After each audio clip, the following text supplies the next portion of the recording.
আমি মাত্র বাইরে থেকে আসছি আর মনে হয় 5 থেকে 7 মিনিট বাইরে ছিলাম, এই অবস্থা। আপনারা যারা আইফোন ব্যবহার করেন তাদের জন্য কিছু প্রয়োজনীয় টিপস। আর খুলনা নিউ মার্কেটে প্রায় 20 বছরেরও বেশি সময় ধরে আমি মোবাইল সার্ভিসিং কাজের সঙ্গে আছি এবং আমার হাতে যে ডিসপ্লেটা আছে এই ধরনের ডিসপ্লেগুলো গরমের কারণে গ্রিন স্ক্রিন ইস্যু হয়ে যায়।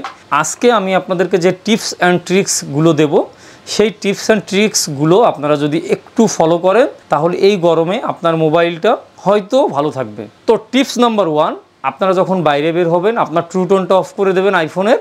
সো অটো ব্রাইটনেস কন্ট্রোলটাকে আপনি সবসময় অফ করে রাখবেন আমাদের এই গরমের সময়, তাহলে আপনার মোবাইলের অনেকটা চাপ কম পড়বে। টিপস নাম্বার 2, আপনারা সবসময় আপনার মোবাইল রাত্রে চার্জ দেওয়ার চেষ্টা করবেন। দিনের বেলা আপনার ফোন কখনোই চার্জ দিবেন না। তার কারণ হলো দিনের বেলায় 80%-এর বেশি এমনিতেই চার্জ হচ্ছে না এবং চার্জ 80% হয়ে গেলে আপনারা ছোট্ট একটা পপ আপ আপনাদের ফোনে দেখতে পারেন।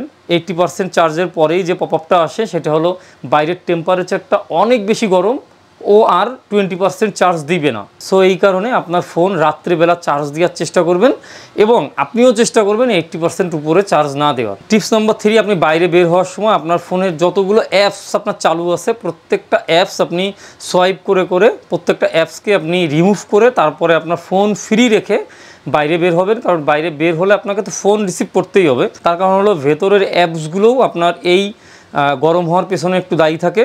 তার কারণ হলো পেছনের আপনি যদি ট্রু কলার ইউজ করেন, ট্রু কলার কিন্তু অলওয়েজ আমাদের যে প্রসেসরটা আছে ওইটাকে অলওয়েজ গরম করতে থাকে, অলওয়েজ কাজ চালাতে থাকে, ও খুঁজতে থাকে একজনের ডাটা। সো ট্রু কলার এবং এই টাইপের যতগুলো অ্যাপস আছে যেগুলো আপনার কল আসার ক্ষেত্রেও কাজে লাগে এইগুলোও আপনি অফ করে দেবেন। যেগুলো ব্যাকগ্রাউন্ডে অলওয়েজ কাজ করতে থাকে এই ধরনের অ্যাপসগুলো আপনি নিজেই খুঁজে বের করে আপনি অফ করে রাখবেন। ফেসবুক মেসেঞ্জার যেগুলোকে আপনি অফ করে রাখতে পারেন, তাতে আপনার প্রসেসরের উপরে চাপ কম পড়বে এবং ফোনের প্রসেসর যদি চাপ কম পড়ে ফোন গরম কম হবে।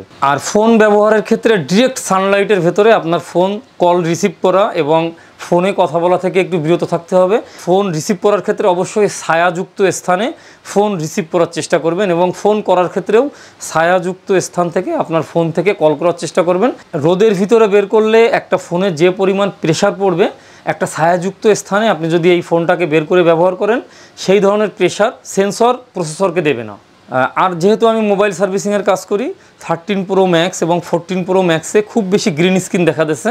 13 Pro Max এবং 14 Pro Max গরম হয়ে যাওয়ার কারণেই এই ডিসপ্লেগুলো নষ্ট হয়ে যাচ্ছে। এবং এখন যে টিপস অ্যান্ড ট্রিক্সটা বলবো এটা আপনারা শুনলে হয়তো অবাক হয়ে যাবেন। 14 Pro Max কিংবা 13 Pro Max ইউজার যারা আছেন তারা এই মুহূর্তে যে আপডেটগুলো আসছে এই আপডেটগুলো একদমই অফ করে রাখেন। ফোন আপডেট না দিলে কিচ্ছু হয় না ভাই, ঠিক আছে? আমি আমার ফোন মনে হয় 2 বছরের বেশি আপডেট দিই না ইচ্ছা করেই। এবং ফোন আপডেট দেওয়ার আগে আপনারা অবশ্যই ইউটিউব এবং গুগলে সার্চ করবেন যে এটা স্টেবল ভার্সন কিনা, এই ভার্সনে কোনো প্রবলেম আছে কিনা, বাগ আছে কিনা, তারপরে আপনারা ফোনগুলো আপডেট করার চেষ্টা করবেন। আমাদের এই চ্যানেলটা একটু সাবস্ক্রাইব করবেন আর যারা ফেসবুক থেকে দেখতেছেন আমাদের এই দি মোবাইল স্টোর পেজটাকে একটু ফলো করে রাখবেন। আর অবশ্যই এই ভিডিওটা আপনার যদি খুব ভালো লেগে থাকে এবং ইউজফুল মনে হয় তাহলে শেয়ার করে দেবেন।